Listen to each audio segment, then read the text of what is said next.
Om Swastiastu. Assalamualaikum warahmatullahi wabarakatuh. Berjumpa lagi dengan saya Maulita Nugraheni, CGP Angkatan 9 dari SMA Negeri 1 Abang. Di sini saya bersama dengan Bapak Ibu Tusweta SPD MPD selaku Kepala SMA Negeri 1 Abang, dan di sini kami akan melakukan wawancara kepada Bapak Sweta. Ada 8 pertanyaan nih Pak. Nanti jawabannya akan saya catat. Yang pertama, bagaimana Bapak selama ini dapat mengidentifikasi kasus-kasus yang merupakan dilema etika atau bujukan moral? Nah, kasus-kasus yang berdasarkan dilema etika atau bujukan moral, untuk menangani hal ini ada beberapa hal yang perlu kita gunakan caranya. Yang pertama, kita melihat dulu data kasus yang ada. Nah, kemudian yang kedua, membandingkan dengan etika atau moral secara universal yang bisa kita gunakan untuk mengambil keputusan itu. Yang ketiga adalah diperlukan kehati-hatian di dalam mengambil keputusan yang berkaitan dengan dilema etika yang dimaksud. Baik Pak. Kemudian selanjutnya, bagaimana Bapak selama ini menjalankan pengambilan keputusan di sekolah Bapak, terutama untuk kasus-kasus di mana ada dua kepentingan yang sama-sama benar atau sama-sama mengandung nilai kebajikan? Yang kita gunakan ketika ada dua kasus yang sama yang mempunyai kebenaran yang sama, nah tentu saja hal yang kita gunakan untuk mengambil keputusan adalah seperti yang saya sampaikan tadi. Nah, kita mempertimbangkan dulu sejauh mana di antara kasus itu mempunyai kebenaran yang universal, yang lebih tinggi. Nah, sehingga dalam pengambilan keputusan jangan sampai kita memasukkan hal-hal yang bersifat kepentingan pribadi atau menguntungkan salah satu pihak, sehingga hal yang tadinya mungkin masih mengandung unsur kesalahan menjadi kita benarkan. Baik Pak. Kemudian yang ketiga, langkah-langkah atau prosedur seperti apa yang biasa Bapak lakukan selama ini? Nah, langkah yang kita gunakan yang pertama adalah menilai kasus itu. Kemudian yang kedua adalah mengumpulkan data-data dari dua kasus yang ada. Yang ketiga adalah dengan membandingkan etika atau moral secara universal mengenai kasus yang ada. Nah, kemudian langkah-langkah, kemudian selanjutnya, hal-hal apa saja yang selama ini Bapak anggap efektif dalam pengambilan keputusan pada kasus-kasus dilema etika? Nah, langkah yang efektif adalah tentu saja dengan kita mengajak komunikasi terhadap hal-hal ataupun orang ataupun guru, siswa yang mengalami kasus yang dimaksud. Nah, sehingga kita akan bisa mencari sejauh mana kasus itu efektif untuk kita berikan putusan yang baik. Baik Pak. Kemudian selanjutnya, hal-hal apa saja yang selama ini merupakan tantangan dalam pengambilan keputusan pada kasus-kasus dilema etika? Jadi tantangannya adalah tentu saja antara rasa iba ataupun mungkin iwuh pakewo istilahnya di dalam memutuskan kasus yang dimaksud. Oke. Jadi di situ terjadi dilema seperti itu ya Pak, antara IBA dan mungkin antara dengan peraturan gitu ya Pak. Kemudian, apakah Bapak memiliki sebuah jadwal tertentu dalam sebuah penyelesaian kasus dilema etika, atau apakah Bapak langsung menyelesaikan di tempat, ataupun Bapak memiliki jadwal untuk menyelesaikannya dalam bentuk prosedur seperti apa yang Bapak jalankan? Nah, yang lebih efektif yang saya jalankan adalah ketika ada kasus dilema etika, nah kita selesaikan pada saat itu juga, sehingga tidak berlarut-larut, sehingga masalahnya bisa berkembang lebih jelek lagi. Jadi tidak ada jadwal ya Pak, Ya. saat ada kasus maka akan segera diselesaikan. Oke baik, kemudian adakah seseorang atau faktor-faktor yang selama ini mempermudah atau membantu Bapak dalam pengambilan keputusan dalam kasus-kasus dilema etika? Nah, dalam menyelesaikan kasus-kasus dilema etika, jadi ada beberapa yang bisa kita ajak konsultasi, seperti yang pertama mungkin dengan guru BK, kemudian dengan para waka, dan guru-guru senior. Baik. Kemudian dari semua hal yang telah Bapak sampaikan tadi, pembelajaran apa yang dapat Bapak petik dari pengalaman Bapak mengambil keputusan dilema etika? Nah, pengalaman yang bisa kita ambil dari penyelesaian kasus-kasus dilema etika adalah kita mendapatkan suatu kewaspadaan dan kehati-hatian di dalam mengambil suatu keputusan. Nah, sehingga keputusan yang kita ambil bisa istilahnya menenteramkan atau memuaskan semua pihak. Baik Pak. Jadi ada kewaspadaan dan hati-hati seperti itu ya Pak. Nah, demikianlah 8 pertanyaan dari wawancara kali ini. Terima kasih Bapak atas jawabannya. Jawaban-jawabannya sangat membantu bagi kami untuk mendapatkan pengetahuan dan juga pengalaman bagi kami. Pak, terima kasih. Sekian wawancara dengan kepala sekolah. Saya tutup. Wassalamualaikum warahmatullahi wabarakatuh. Om Santi Santi Santi Om.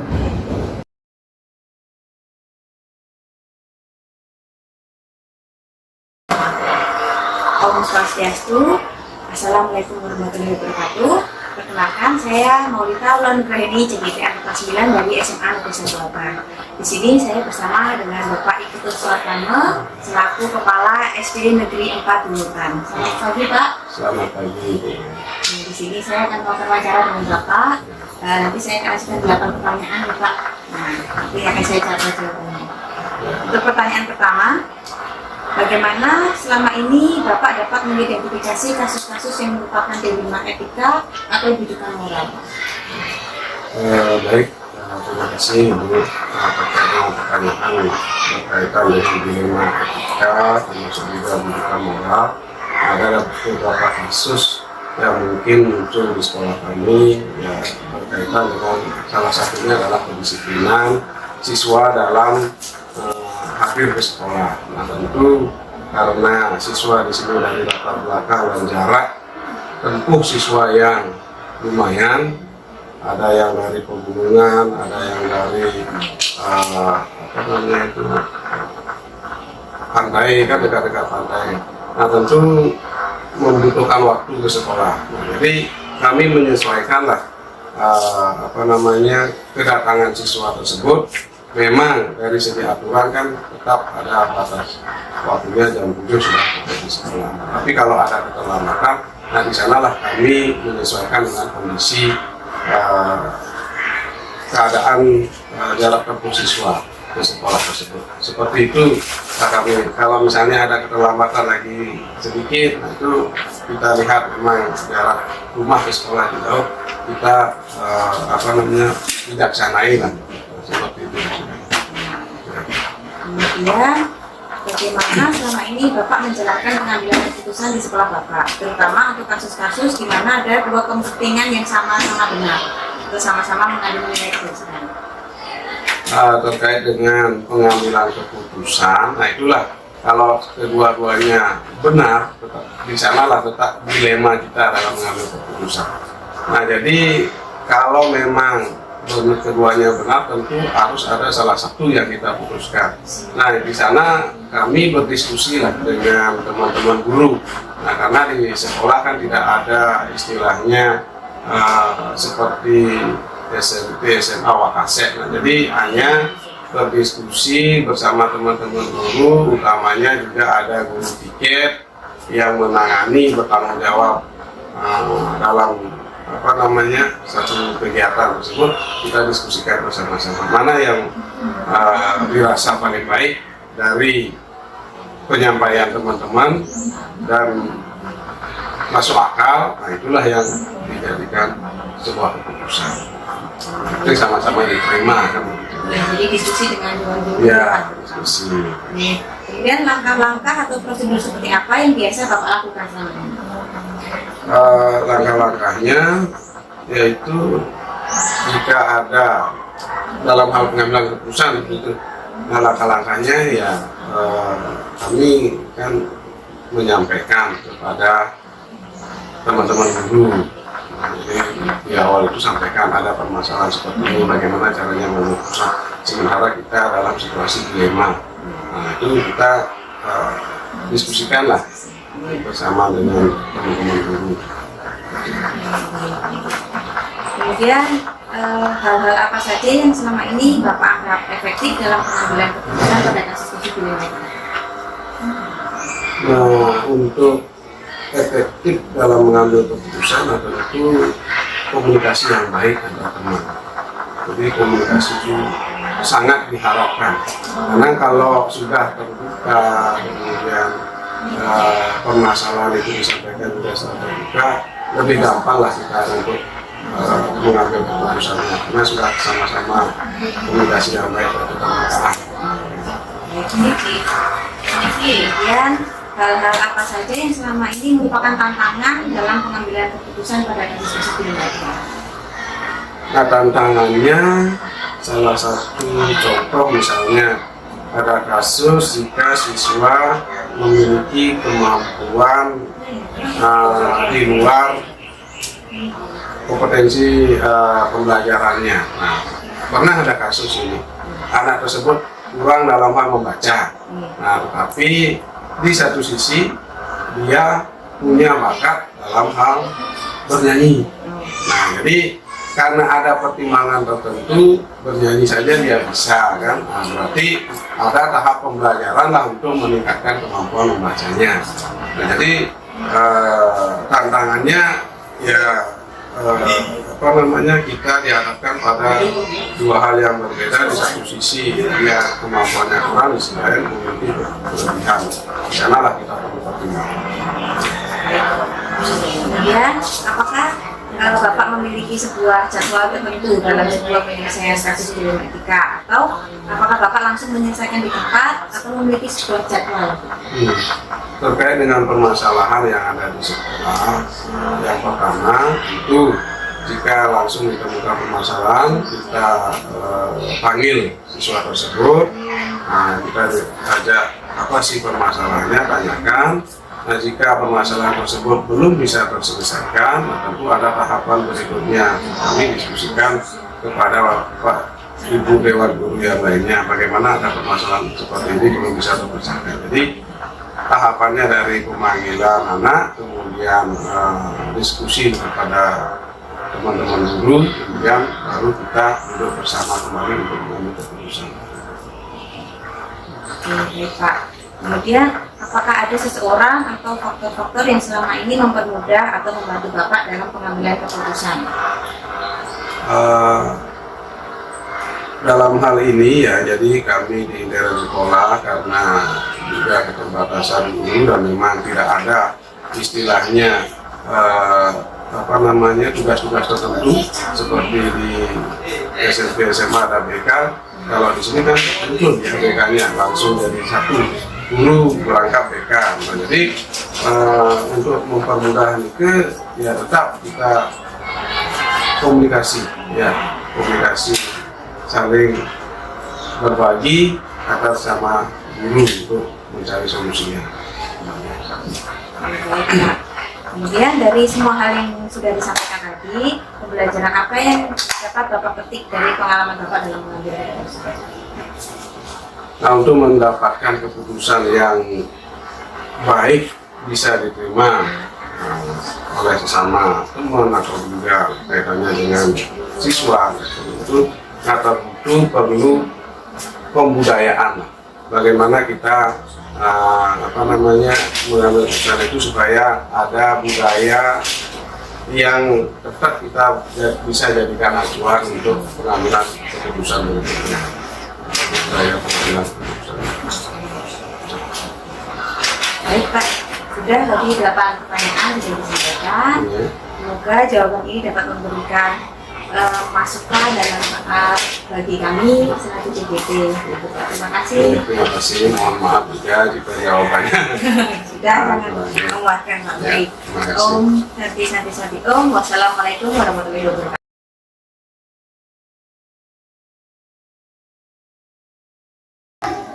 Om Swastiastu. Assalamualaikum warahmatullahi wabarakatuh.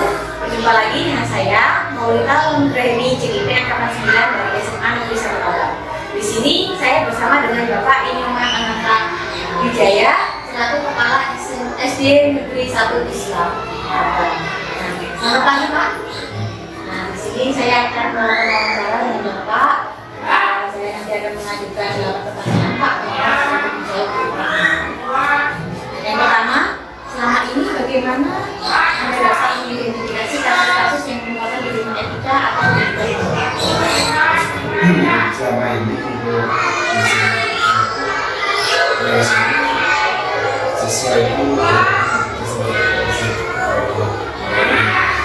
pertama anak-anak kelas 4-5 ini itu sering melakukan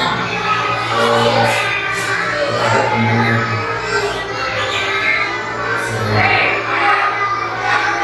sering mengambil mengambil makanya untuk pemahaman tersebut kami di sini membentuk tim itu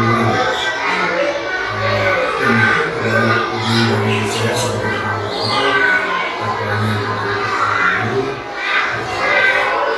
pelaksanaan selama ini setiap ada kasus ketika tersebut menyelesaikan.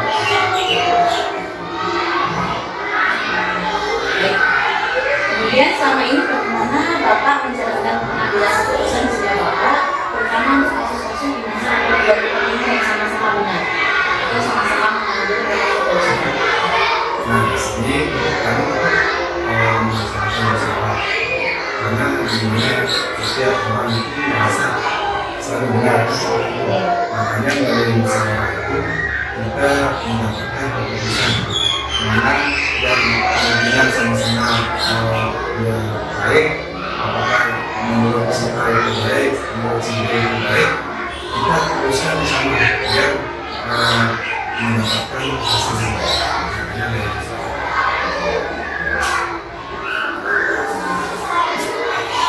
Kemudian langkah-langkah atau prosedur seperti apa yang biasa dilakukan sama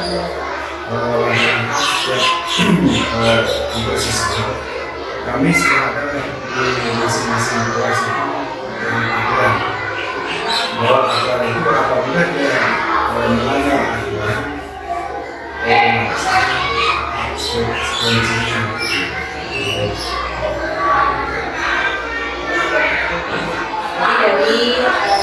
setiap kelas yang berbeda-beda. Kemudian apa saja yang selama ini Bapak anggap efektif dalam pengambilan keputusan pada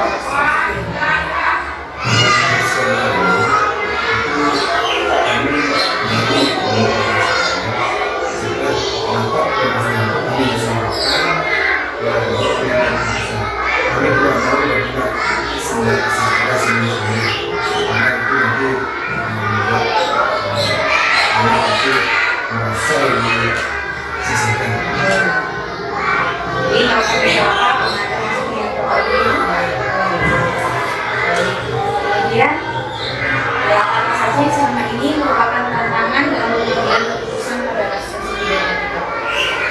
dalam hal ini kami harus mengambil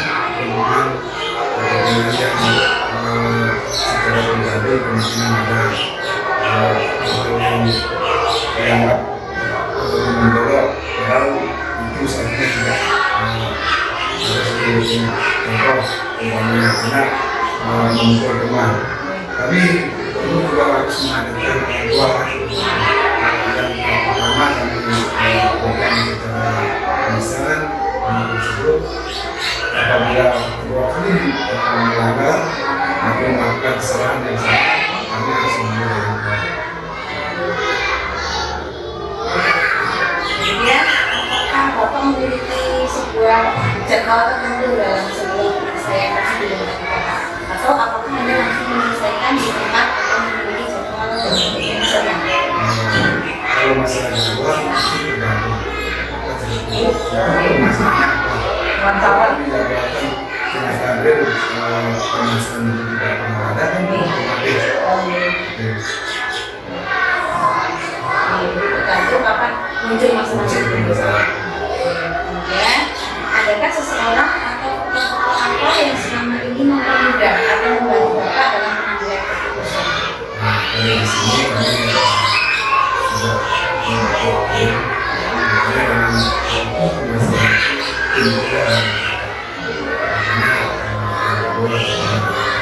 nanti itu sangat penting untuk kita menggunakan pihak sekolah dalam penyelesaian.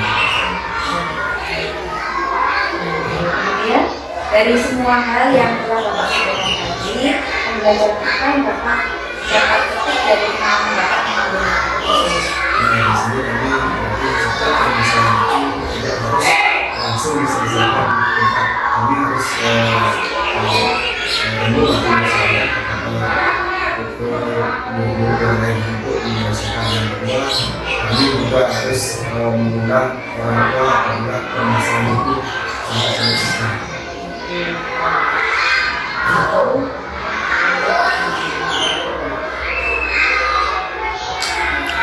Baik Pak, sekian saja pertanyaan kali ini. Terima kasih atas hal-hal yang disampaikan dan telah memberikan masukan dan telah memberikan pengetahuan dari kita. Terima kasih Pak. Oke, terima kasih Pak.